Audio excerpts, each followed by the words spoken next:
Good morning everyone, happy independence day. যাবে র্যালিতে, তাই না? বলো বাই বাই বলো। এখন বাজে 5টা, আমরা যাচ্ছি চুচুড়া। আমার কুকুর র্যালি আছে, তাই তো? Welcome back to my channel Palakshi's mom Priyanka. আমরা চললাম চুচুড়াতে, আমার কুকুর স্কেটিং ক্লাস থেকে র্যালি আছে। তো ইন্ডিপেন্ডেন্স ডেটা কেমন কাটে তোমাদের সাথে শেয়ার করছি একটা ছোট্ট ব্লগের মাধ্যমে। চলো দেখা যাক।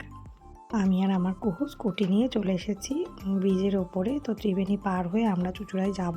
এখন তো আমরা এখানে আমরা ওয়েট ওয়েট করছি শিমুদের জন্য। শিমু আর অ্যালিশা ওরা আসবে। তো অ্যালিশা আর আমার কুহু যাবে কারে শিমুদের, আর আমি আর শিমু চলে যাবো স্কুটিতে, যেহেতু ওখানে স্কুটি নিয়ে যেতে হবে, নইলে অতটা রাস্তা র্যালি হবে, আমাদের হেঁটে হেঁটে যেতে হবে। তো স্যারই বলেছিলেন যে স্কুটি নিয়ে যাওয়ার কথা, তাই আমরা স্কুটিতেই চললাম। আর ওরা ছোট বাচ্চা, তো ওরা অ্যালিশার বাবার কার ড্রাইভ করে গেল, ওখানে গেল। তো দেখো এখানে সব প্রস্তুতি চলছে, সবাই রেডি হয়ে গেছে র্যালির জন্য। স্কেটিংয়ের সাহায্যে র্যালি হবে, একটা দেখবার মতো জিনিস। এই প্রথমবার আমি গেছি এখানে। তো খুব এক্সাইটমেন্ট আছে, খুব এক্সাইটমেন্ট কাজ করছে। চলো দেখা যাক কেমন আনন্দ করি আমরা, আর সবাই কেমন আনন্দ করে, ওরা কেমন খুশি হয়। দেখো পতাকা, এক গুচ্ছ পতাকা, কি সুন্দর লাগছে না? মানে ইন্ডিয়ান ফ্ল্যাগ এত সুন্দরভাবে উঠছে, আর সত্যি খুব প্রাউড ফিল করি যে আমি একজন ইন্ডিয়ান। তো আই লাভ মাই ইন্ডিয়া, জয় হিন্দ, বন্দে মাতারাম। তো স্কেটিং দেখো শুরু হয়েছে, যে স্যার দেখো স্টার্ট করে দিয়েছে। তো দেখো সবাই লাইন করে যাচ্ছে। এটা হচ্ছে খাদিনা মোড় পর্যন্ত যাওয়ার পরে খাদিনা মোড়ের পার্কটাকে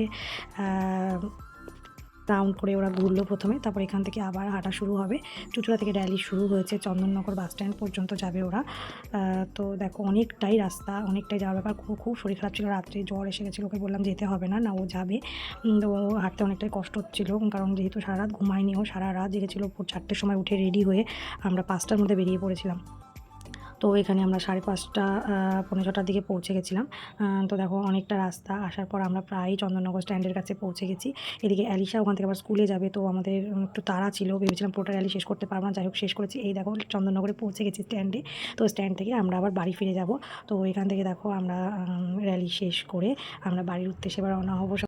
বলছি চন্দননগর স্ট্যান্ড, কুহু বলছে চন্দন মামা স্ট্যান্ড, ওর তো চন্দন মামা আছে, তাই জন্য বলছে চন্দন মামা স্ট্যান্ড। দেখো স্যার ওদেরকে টিফিন দিয়েছে, জল দিয়েছে, একটা করে ব্যাজ দিয়েছে। টিফিনে ছিল একটা কলা, একটা কেক, একটা ডিম সিদ্ধ ছিল, আর একটা মিষ্টি ছিল। বেশ সুন্দর টিফিনের ব্যবস্থা হয়েছিল। তো স্যারকে অনেক অনেক ধন্যবাদ, এত সুন্দর একটা অ্যারেঞ্জমেন্ট, খুব সুন্দর হয়েছে, আমরা খুব আনন্দ করেছি। আর এত দূর প্রথমবার আমি স্কুটি চালিয়ে গেছি, সেই জন্যই আমি খুব খুশি হয়েছি। তো খুব দারুণ কেটেছে আমাদের দিনটা। তোমাদের কেমন কাটলো তোমরা কিন্তু কমেন্টে জানিও। আর এই যে আমার ড্রাইভ পার্টনার, এ না থাকলে আমার যাওয়া সম্ভবই হতো না, শুধুমাত্র ওর জন্যই আমি এত দূর যাওয়ার সাহস করেছি, আর ওর জন্যই আমি যেতে পেরেছি। অনেক অনেক ভালোবাসা শিমু ডার্লিং, টাটা।